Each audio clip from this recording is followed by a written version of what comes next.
insan qalıqları göstərir ki, artıq burada törədilən beynəlxalq cinayətlər bir daha öz təsdiqini tapır. Belə eləmək olmaz. Bu insandır. Axı o da insanda.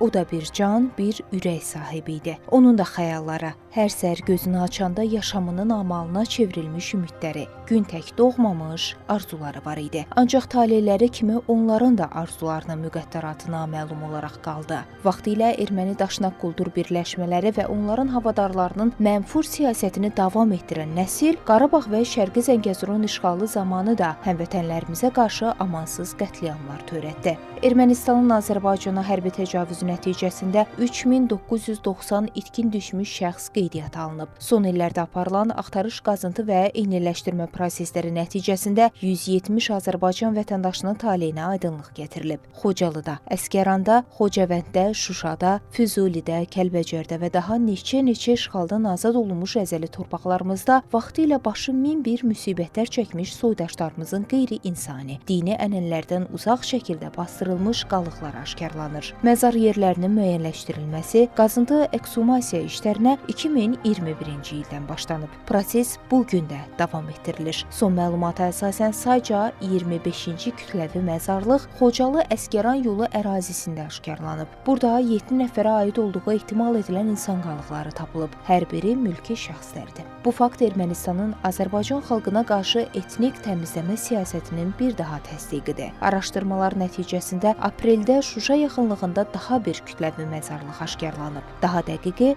Şuşa-Xankəndi yolu ilə Şuşa-Laçın yolunun kəsişməsində. Burada ən azı 5 itkin şəxsə aid olduğu ehtimal edilən insan qalıqları tapılıb. Torpaqlarımızın bərpası və yenidən qurulması üçün aparılan infrastruktur layihələri daha neçə vandalizm aktının əyani sübutlarını gün üzünə çıxarır. Bu da öz növbəsində Ermənistanın hələ də təqdim etməkdən boyun qaçırdığı məzar yerlərinin düzgün koordinatlarının öyrənilməsi məsələsini gündəmə gətirir. Beynəlxalq hüquqda bunu sonrakı yoxa çıxmalar müəyyənləşdirilir. Dövlət də onların siyasını təqdim etmir, belə desək, öz öhdəliklərindən qaçır, beynəlxalq öhdəliklərindən qaçır. Hesab edirəm, burada artıq beynəlxalq cinayətlərin dairəsi genişlənir. Nəinki soyqırımı, eyni zamanda zorakı yoxa çıxmalar, o insanlar haqqında məlumatların verilməməsi, törədilən digər insanlıq əleyhinə cinayətlər, işgəncələr, yəni ki, bu faktlar araşdırılacaq və ona görə də bu məsələ Ermənistanın məsuliyyətini daha da ağırlaşdırır. İnsanlar, mülki şəxslər bilərəkdən burada qətlə yetirilmiş və burada kütləvi şəkildə dəfn edilmişdir. Biz ki, beynəlxalq humanitar hüquq normalarına görə Azərbaycanın da, Ermənistanın da qoşulduğu Cenevra konvensiyalarının 3-cü maddəsinə əsasən insanların girov götürülməsi ümumiyyətlə qadağandır.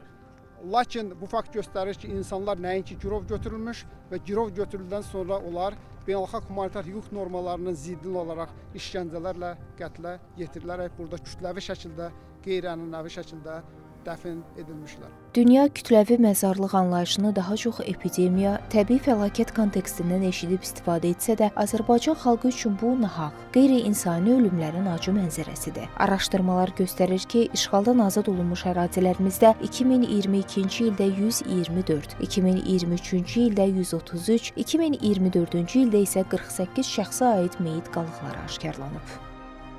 Bütün bunlar bu aktların xalqımıza qarşı, millətimizə qarşı məqsəd şəkildə törədildiyini və ilk dəfə törədilmədiyini göstərən, ötən əsrin əvvəllərində də ermənilər bizim xalqımıza qarşı bu cür vandalizm aktlarını törətmişdilər və bu cür vəhşilikləri ortaya qoymuşdular. Təəssüf ki, dünya birliyi bu məsələyə hər zaman olduğu kimi laqeyddir, biganədir, laldır, kardır, kordur, görmək istəmir.